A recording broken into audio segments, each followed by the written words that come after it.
Hi hello అండి, ఎలా ఉన్నారు? లాస్ట్ టైం వీడియోలో మీకు రామేశ్వరాన్ని చూపించాను. ఇప్పుడు ఈ వీడియోలో అయితే ధనుష్కోటిని చూపిస్తాను.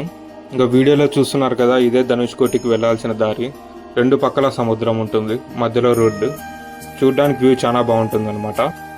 ఈ ధనుష్కోటినే last point or last road of India అంటారు. ఎందుకంటే ఇదే లాస్ట్ రోడ్. ఇక్కడ నుంచి శ్రీలంక ఒక 24 కిలోమీటర్సే ఉంటుంది బై వాటర్ వే. రామేశ్వరం నుంచి ధనుష్కోటికి వెళ్ళాలంటే ఈవినింగ్ 5 లోపు వెళ్ళాలన్నమాట. ఒకవేళ 5 అయ్యిందంటే అక్కడ నుంచి పంపిరు మనల్ని, అది బ్లాక్ చేస్తారు ఈవినింగ్ 5 అయితే. దాన్ని తగ్గట్టు చూసుకోండి. ఈ ధనుష్కోటికి వెళ్ళే దారిలో మొదటిగా మనకు కనిపించేది విభీషణ ఆలయము. ఈ విభీషణ ఆలయము సముద్రంలోనే ఉంటుంది. మనం బై రోడ్వే వెళ్ళచ్చు ఇక్కడ చూపిస్తున్నట్టు. కాకపోతే లోపల మనకి మొబైల్ అలవ్ లేదు, అందుకే తీయలేకపోయాను అనమాట. చుట్టుపక్కల దాని సరౌండింగ్స్ ఒకటే తీసాను, ట్రై చేశాను. కొంచెం అడ్జస్ట్ చేసుకొని చూడండి. ఈ విభీషణ ఆలయంలోనే, అంటే ఈ ఏరియాలోనే విభీషణునికి పట్టాభిషేకం చేశారంట శ్రీరాముడు. ఈ విభీషణ ఆలయంలో ఆంజనేయంతో పాటు విభీషణుడు కూడా ఉంటారు ఆపోజిట్గా. ఇంకా ఈ విభీషణ ఆలయం వెళ్ళే దారిలో అయితే మనకు రామేశ్వరం వ్యూ కనపడుతుంది. చూస్తున్నారు కదా వీడియోలో, సూపర్ ఉంటుంది ఆ వ్యూ. ఇంకా మేము డైరెక్ట్ ఇంకా లాస్ట్ పాయింట్కి అయితే బయలుదేరాము. ఇంకా ఈ ధనుష్కోటి ఏరియా విషయానికి వస్తే 1964లో ఒక పెద్ద సునామీ వచ్చి మొత్తం కొట్టకపోయిందంట ఈ ఏరియా మొత్తము. ఇక్కడ ఇల్లులు, చర్చిలు, గుడులు అన్నీ ఉండేవంట.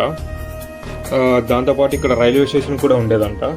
మొత్తం ఇంకా కొట్టకపోయింది. దీని తర్వాత గవర్నమెంట్ ఈ ఏరియాని అయితే ఖాళీ చేయించింది ఇక్కడ ఉన్న ప్రజల్ని. మనం ఈ ధనుష్కోటికి వెళ్ళే రూట్లో అయితే మనం ఒక అద్భుతాన్ని అయితే చూడొచ్చు. ఒక పక్క బే ఆఫ్ బెంగాల్, ఇంకో పక్క ఇండియన్ ఓషన్ ఉంటుంది.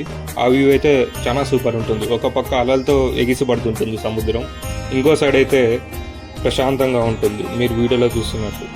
ఇంకా ఇదే అండి లాస్ట్ పాయింట్ ధనుష్కోటికి. ఇక్కడ నుంచి శ్రీలంకకి 24 కిలోమీటర్సే అంట.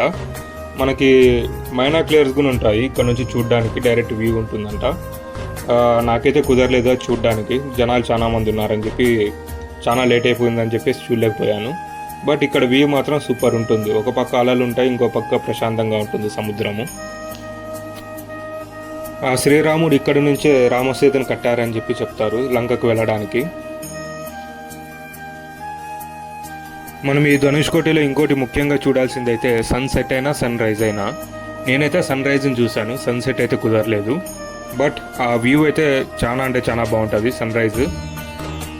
ఇంకా ఇక్కడ వీడియోలో చూస్తున్నారు కదా, ఇవన్నీ కొంచెం ఆ సునామీ వల్ల చాలా డ్యామేజ్ అయిన ఏరియాలు ఇవన్నీ అంట.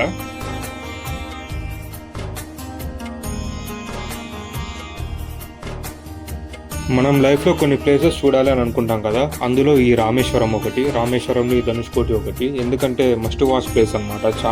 చాలా అంటే చాలా బాగుంటుంది ఈ వ్యూ. సముద్రం కానీ, అక్కడున్న లొకేషన్ కానీ చాలా అంటే చాలా బాగుంటుంది.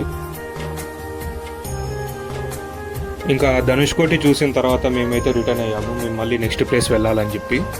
బట్ ఈ ఏరియానైతే అంత తొందరగా అయితే వదిలిబుద్ధి కాలేదు, అంత బాగుంది ఈ రామేశ్వరము. మీరు కూడా మస్ట్గా విజిట్ చేయండి, చాలా అంటే చాలా బాగుంటుంది. ఇంకా మీకు నెక్స్ట్ వీడియోలో అయితే దేవీపట్నం గురించి చెప్తాను. ఆ వీడియో కూడా చాలా బాగా వచ్చింది. Thank you for watching. Thank you.